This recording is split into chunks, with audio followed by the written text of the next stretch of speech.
Welcome दोस्तों, आज हम देखेंगे सेकेंड लॉ ऑफ थर्मोडायनामिक्स। इसमें हम हीट इंजन, हीट पंप और रेफ्रिजरेटर कैसे वर्क करता है वो देखेंगे। सो फर्स्ट हम देखेंगे हीट इंजन में एक सोर्स रहता है, जो हीट सोर्स रहता है वो हीट प्रोवाइड करता है इंजन को। दूसरा पार्ट रहता है इंजन जो वर्क प्रोड्यूस करता है, और तीसरा रहता है हीट सिंक जो बाकी रहता है हीट इंजन से वो हीट सिंक में जाता है। हमेशा ऐसी कोई भी चीज नहीं है जो 100% हीट का यूटिलाइजेशन वर्क में कर सके, इसलिए कुछ अमाउंट ऑफ हीट जो है वो हमें सिंक को देनी पड़ती है। इसलिए ये हीट ट्रांसफर होती है सोर्स से इंजन तक, वो रहता है Q1, और इंजन बाकी बचा हुआ हीट Q2 जो सिंक को ट्रांसफर करता है। और इंजन वर्क प्रोड्यूसिंग डिवाइस है जो वर्क प्रोड्यूस करता है। सो हम यहाँ पे अभी एनर्जी बैलेंस इक्वेशन देखेंगे। एनर्जी बैलेंस मीन्स हमने Q1 एनर्जी प्रोवाइड की है इंजन को, उसका सम पार्ट वर्क में कन्वर्ट हुआ है, बट बाकी का Q2 जो है वो सिंक को ट्रांसफर हुआ है। मतलब क्या, Q1 equal to Q2 plus W। So हमें W मिलता है Q1 माइनस Q2। सो हम यहाँ पे लिख सकते हैं W is equal to Q1 minus Q2। अब ये इंजन की इफिशियंसी कितनी है, मतलब हमने जो हीट प्रोवाइड की है उससे कितना अमाउंट ऑफ वर्क प्रोड्यूस करता है वो हम देखेंगे। उसके लिए हम फॉर्मूला बनाते हैं, वो है इफिशियंसी का फॉर्मूला। वो रहता है आउटपुट अपॉन इनपुट। तो हमारा आउटपुट है W जो हम यूज करेंगे कोई भी मशीन रन करने के लिए, वो रहता है आउटपुट। सो उसे कहते हैं W। और इनपुट है हमारा Q1 जो हमने प्रोवाइड किया है इंजन को, सो हमारा Q1, बट W क्या है हमारा Q1 माइनस Q2। सो हम वो पुट करेंगे यहाँ पे Q1 minus Q2 upon Q1। सो ये है हमारा efficiency formula for heat engine. Now अब हम देखेंगे कि हीट पंप कैसे वर्क करता है। पहले हमने देखा हीट इंजन, अब हम देखेंगे हीट पंप। हीट पंप ये है वर्क एब्जॉर्बिंग डिवाइस जो वर्क एब्जॉर्ब करके सम हीट ट्रांसफर करता है।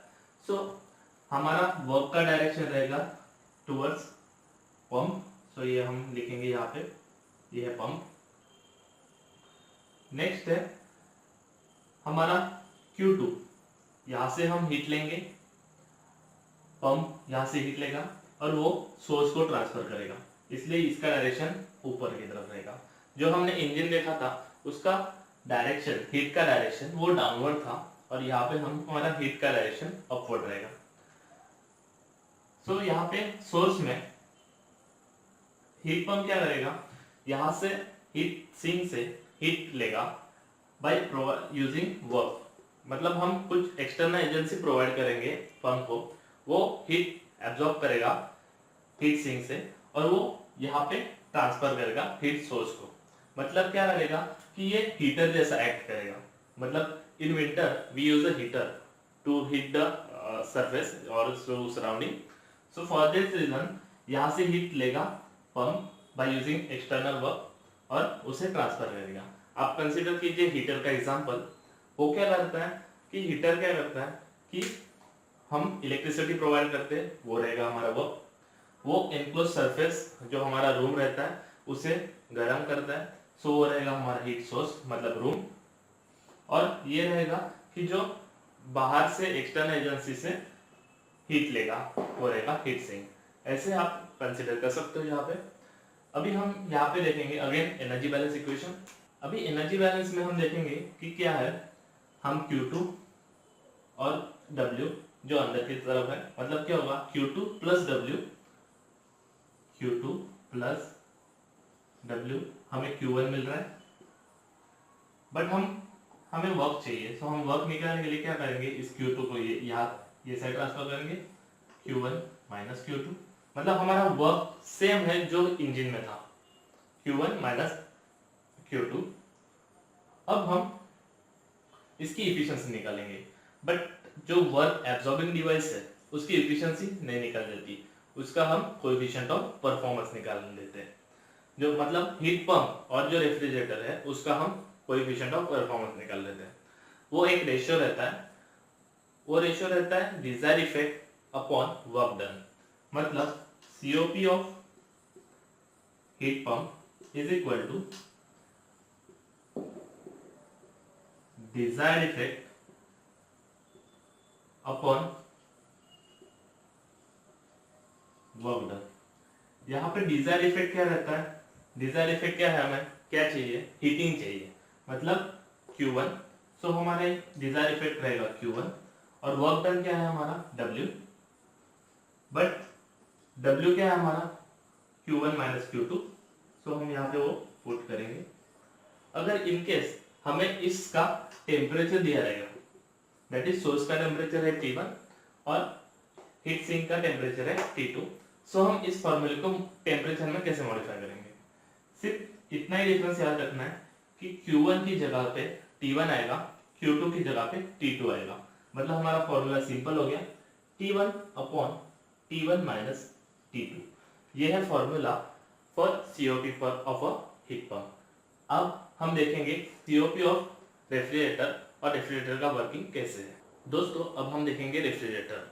रेफ्रिजरेटर सेम है हीट पंप की तरह ही, उसका डायग्राम भी सेम है, यहाँ पे भी सेम रहेगा हीट सोर्स। रेफ्रिजरेटर सिर्फ हीट पंप की जगह पे रेफ्रिजरेटर रहेगा। रेफ्रिजरेटर को भी हमें वर्क प्रोवाइड करना पड़ेगा टू रन दी रेफ्रिजरेटर। और यहाँ पे रहेगा हीट सिंक जो हीट एब्जॉर्ब करेगा, मतलब हीट एब्जॉर्ब होगी इससे, मतलब ये Q2 है वो हीट एब्जॉर्ब रहेगा। मतलब क्या होता है, रेफ्रिजरेटर जो अंदर की हीट रहती है, मतलब रूम की हीट, वो एब्जॉर्ब करके एटमॉस्फेयर को ट्रांसफर की जाती है। सो ये रहता है एटमॉस्फेयर। मतलब आप कंसिडर कीजिए रेफ्रिजरेटर मतलब एयर कंडीशनिंग सिस्टम अपना घर का, वहाँ पे ये है अपना रूम जो हीट सिंक है। हमें रूम में जो गर्मी है वो बाहर निकालनी है। मतलब क्या होगा, रूम की गर्मी अगर बाहर निकालेंगे तो हमारा जो रूम है वो ठंडा होगा। सो हम उसके लिए यूज करेंगे रेफ्रिजरेटर, मतलब AC हमारा एयर कंडीशनिंग, और ये है बाहर का एटमॉस्फेयर। मतलब क्या करेंगे, हम यहाँ से हीट लेंगे, वो हीट एब्जॉर्ब की जाएगी, वो है Q2, और with the help of the electric supply that is work, हम क्या करेंगे, जो हीट है वो यहाँ पे रिजेक्ट कर देंगे, मतलब एटमॉस्फेयर को रिजेक्ट कर देंगे। मतलब क्या हो गया हमारा कि हमारा जो रूम है वो ठंडा हो गया अगर हमने रूम से हीट निकाल दी तो। सो हम अब ये देखेंगे कि इसका भी कोएफिशिएंट ऑफ परफॉर्मेंस कैसे निकालते हैं। फर्स्ट हम देखेंगे कि एनर्जी बैलेंस इक्वेशन। यहाँ पे एनर्जी बैलेंस देखते समय हम क्या देखेंगे कि Q2 प्लस W हमें क्या मिल रहा है Q1। सो हम वही लिखेंगे, Q2 प्लस W हमें मिल रहा है Q1, बट हमें चाहिए वर्क। सो W रहता है Q1 माइनस Q2। फिर से हमें क्या मिल रहा है, W equal to Q1 minus Q2। Engine, pump और रेफ्रिजरेटर सबका वर्क सेम ही है, Q1 minus Q2। In terms of आपको ये टेम्परेचर में चाहिए रहेगा तो आप क्या करोगे, सिर्फ T1 माइनस T2 लिखोगे। मतलब क्या कि इसको चेंज करोगे Q1 और Q2 को सिर्फ टेम्परेचर में। तो ये हो गया हमारा वर्क। अब हम फाइंड आउट करेंगे कि COP कैसे निकालते हैं। तो COP का फॉर्मूला हमारा सेम है, जो है रेशियो किसका, डिजायर इफेक्ट का और वर्क डन का। So COP of refrigerator is equal to desired effect by work done. Heat pump में क्या करते थे हम कि रूम हीट करते थे, मतलब heating is our desired effect, मतलब हमें गर्मी चाहिए तो हीटिंग अपना इफेक्ट था। यहाँ पे हमारा मेन इफेक्ट क्या है कि हमें कूलिंग चाहिए, कि हम रूम को कूल करेंगे। So cooling is our desire effect. So cooling यहाँ पे होता है Q2 पे। सो हमारा डिजायर इफेक्ट रहेगा Q2 और वर्क डन क्या रहेगा W, और उससे हम लिख सकते हैं Q2, W क्या हमारा Q1 माइनस Q2, उसे हम टेम्परेचर में भी लिख सकते हैं T2 upon T1 minus T2। मतलब सीओपी ऑफ रेफ्रिजरेटर में क्या है Q2 upon Q1 minus Q2, और हम टेम्परेचर के फॉर्म में लिखेंगे तो T2 upon T1 minus T2। मतलब हीट पंप और रेफ्रिजरेटर में क्या डिफरेंस है, स्कीमेटिक डायग्राम तो सेम ही है, सिर्फ डिफरेंस है कि हम डिजायर इफेक्ट रेफ्रिजरेटर में Q2 लेते हैं और हीट पंप में डिजायर इफेक्ट हमारा Q1 रहता है, इतना ही डिफरेंस है। अभी इन दोनों में कुछ रिलेशन है क्या, वो हम फाइंड आउट करते हैं। अभी हमने देखा कि COP of heat pump, COP of the heat pump क्या था, सीओपी ऑफ हीट पंप वो रहता है Q1 upon Q1 minus Q2, और सीओपी ऑफ द रेफ्रिजरेटर क्या रहता है, वो रहता है Q2 upon Q1 minus Q2।